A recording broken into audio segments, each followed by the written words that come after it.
বিয়ের প্রথম নিমন্ত্রণ আমি তোমাকেই করলাম ঠাকুর। তুমি দেখো আমার মেয়ের বিয়েটা যেন ভালোই ভালোই মিটে যায়। তোর কাছে আমার একটাই প্রার্থনা, তুমি শুধু আমার মেয়েটার পাশে থেকো, ওকে একটু দেখো তুমি, আর কিচ্ছু চাই না।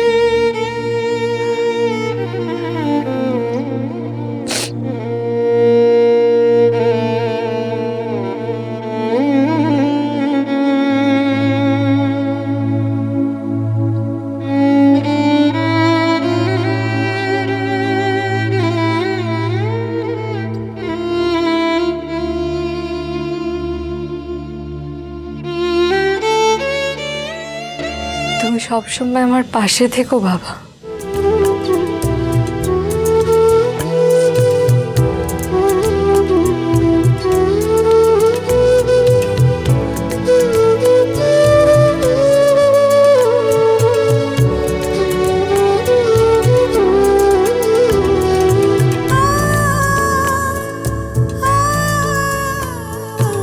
বাবার কথা খুব মনে পড়ছে মা, খুব মনে পড়ছে।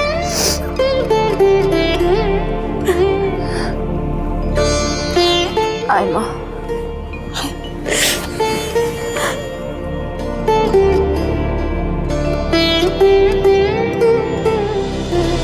আসবো?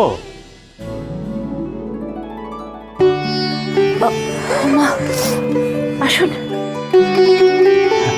আসুন আসুন আসুন আসুন। এসো মা, এসো আসুন। এসো এসো এসো। বসুন। এই যে দেখেছো, সেদিন ভুল করে আমাকে বাবা ডেকে ফেলেছিলে, আর আজ দেখো সেটাই সত্যি হতে চলেছে। হ্যাঁ,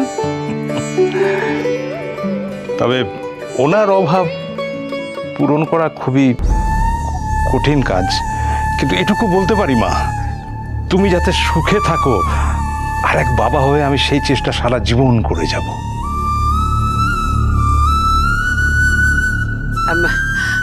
এটি কি আমার নাত বউ? হ্যাঁ গো, ও পরিচয় করিয়ে দিই, ইনি আমার মা। আমি বুঝতে পেরেছি। তুমি আমার পায়ে উঠছো কেন? তুমি আমার বুকে আসবে। কি সুন্দর দেখতে, হ্যাঁ একেবারে লক্ষ্মীটা। তোমাকে দেখতেই তো আমি এসেছি। আমরা একটু বসি, চল চল চল চল। কি ভালো, আমি তো তোমাকেই দেখতে এসেছি। বলেছিলাম না, দেখেছো? এই কোকা, এরপর হ্যাঁ হ্যাঁ হ্যাঁ, এই যে এই না, এই দেখো তোমার জন্য কিছু গয়না এনেছি, বুঝলে? দেখো পছন্দ করো সমস্ত কিছু, আর এইগুলো করেই বিয়েতে বসবে, বুঝলে? আমার আবার খুব শখ, মানে আমার নিজের বিয়েরও গয়না আছে। এইটা পরে সেজে গুজে বসবে, আমার খুব ভালো লাগবে দেখতে। দেখো দেখো কোনটা পছন্দ, দেখো সবগুলোই পছন্দ হবে। দেখো ওরে বাবারি, পছন্দ হয়েছে? আরো আছে আরো আছে।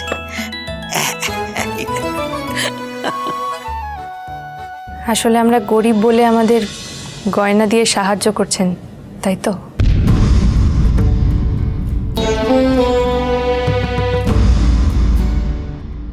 ওমর, না না, সাহায্যের কথা কেন উঠছে? জি জি, এটা তো আমার আশীর্বাদ মা।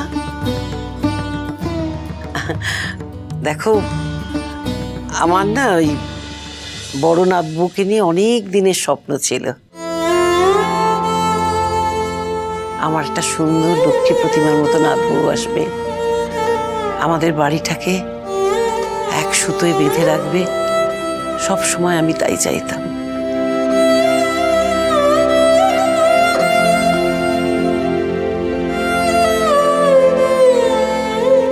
আমি তো তোমার মধ্যে সেই সম্ভাবনা দেখেছি মা। সাহায্য কেন বলছো? এটা হচ্ছে আমার আশীর্বাদ। না না না, দাঁড়া, আমার ভুল শুনছে। ধরো ধরো ধরো, আরে লজ্জা পাচ্ছ কেন? ধরো, এ তো সব তোমারই।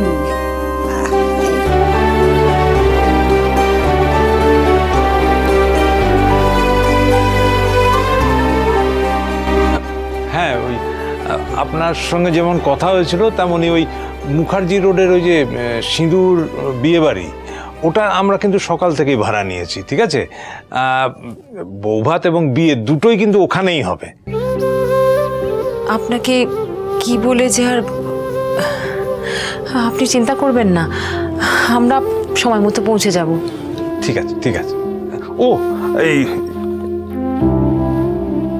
এই যে এই যে বিয়ের কার্ডটা।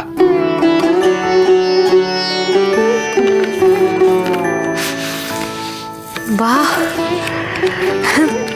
ভারী সুন্দর হয়েছে, ভারী সুন্দর হয়েছে আপনাদের কার্ডটা, দেখেছিস? আসলে এর কাছে আমাদের কার্ডটা খুবই সাধারণ। ওই দেখো কার্ড নিয়ে তুমি মাথা ঘামাচ্ছ মা, হ্যাঁ? আর আমি যে তোমার ঘর থেকে এই অসাধারণ লক্ষ্মীকে নিয়ে যাচ্ছি, হ্যাঁ?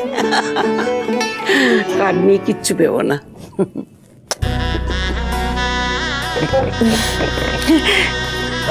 একদম মন খারাপ করো না।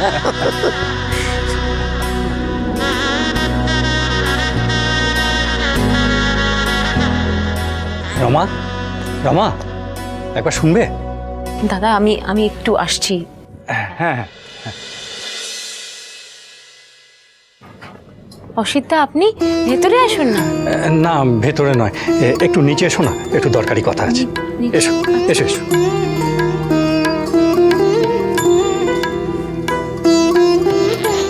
রমা, কি হয়েছে দাদা, আপনি এভাবে ডেকে আনলেন? ওনারা বাড়িতে আছেন তো? হ্যাঁ, দরকার আছে। এটা ধরো। এটা কি? 5 লাখ টাকার ডিমান্ড ড্রাফট আছে এতে। ধরো। 5 লাখ টাকার ডিমান্ড ড্রাফট? আমি তো কোনো ডিমান্ড ড্রাফট। আসলে কি হয়েছে জানো তো রমা, বিমানবাবু আমাকে বলে কিছু টাকা মিউচুয়াল ফান্ডে রেখেছিলেন, সেই টাকাটাই এতদিনে বেড়ে টেড়ে 5 লাখ টাকার মতো হয়েছে। তা আমি ভাবলাম এই সময়ে যদি তোমার হাতে টাকাটা তুলে দিই, তাহলে তুমি পূজারিনীর বিয়ের জোগাড় যন্ত্র খুব ভালোভাবে করতে পারবে আর কি, তাই। ধরো।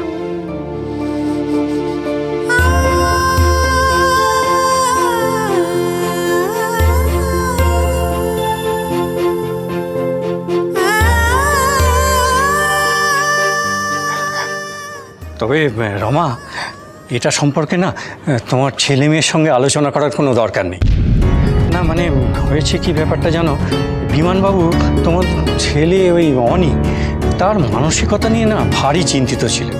তিনি সবসময় ভাবতেন যে তার এই কষ্টের অর্জিত টাকাটা ওই বাজে খরচ করে উড়িয়ে দেবে, এই জন্য আর কি। বলবো না, কাউকেই বলবো না। উনি না থেকেও যেভাবে আজকের দিনে আমাদের পাশে আছেন, এটা তো আমি স্বপ্নেও ভাবিনি। সবই হয়তো মায়ের কৃপা। থাক, এখন পূজাকেও কিছু বলবো না, সময় মতন ঠিক বলবো। দাদা আমি আসি, ওনারা আছেন তো? হ্যাঁ হ্যাঁ, আমাকে ক্ষমা করো ভগবান, একজন মৃত ব্যক্তির নামে টাকার উৎস নিয়ে এতগুলো মিথ্যে কথা আমি বললাম, আমায় ক্ষমা করো। তাছাড়া যে উপায়ও ছিল না। অসিত, হ্যাঁ, তোকে অনেক ধন্যবাদ ভাই, তুই যে আমার কি উপকার করলি। হ্যাঁ, না না, আসলে মেয়েটাকে যে কিভাবে টাকাটা দেবো এটাই ভেবে উঠতে পারছিলাম না, বুঝলি? তোর উপকার কোনোদিন ভুলবো না রে। তবে আমি কিন্তু অন্য কথা ভাবছি, শুই নয়। কি? দেখ, তুই সোমনাথকে কথা দিয়েছিলি রিটায়ারমেন্টের পরে পাওয়ার সমস্ত টাকা তাকে দিবি, ওর কাছে ওর তার হিসেব আছে। এখন সে যদি কাল বলে যে এর থেকে 5 লাখ টাকা কোথায় গেল, তুই কি জবাব দিবি? ছাড়, ও ম্যানেজ হয়ে যাবে, ওই নিয়ে তুই চিন্তা করিস না।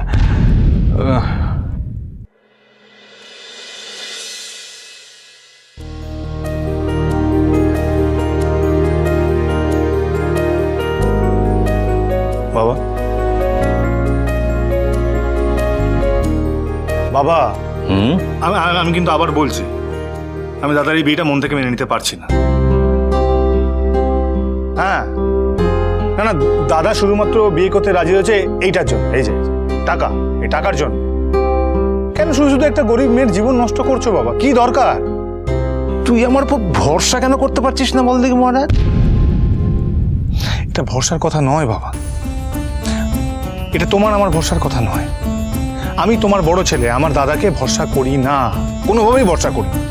কিন্তু আমি যে মেয়েটাকে পছন্দ করে এনেছি তার উপর কিন্তু আমার ভরসা আছে, পুরো ভরসা আছে। আর আমার এটা দৃঢ় বিশ্বাস যে ওই মেয়েটা এসে এই বাড়ির পরিবেশটাই বদলে দেবে। সেরকম হলে না আমার তো মনে হয় তোকেও বদলে দেবে। আরে তুমি বুঝতে কেন পারছো না বাবা?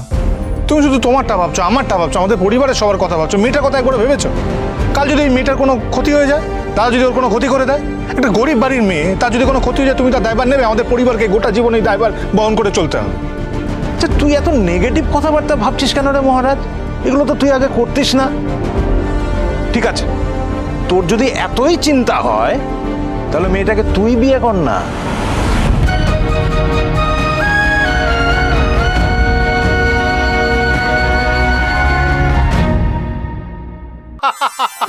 কি বাবা, তোমার অপদার্থ বড় ছেলে পালিয়ে গেল, যা গরিব বাড়ির মেয়েটা তো বেঁচে গেল। আমার মেয়ে সর্বনাশ হয়ে গেল। তুই আমাদের বাঁচা মহারাজ, তুই পূজারিনীকে বিয়ে কর।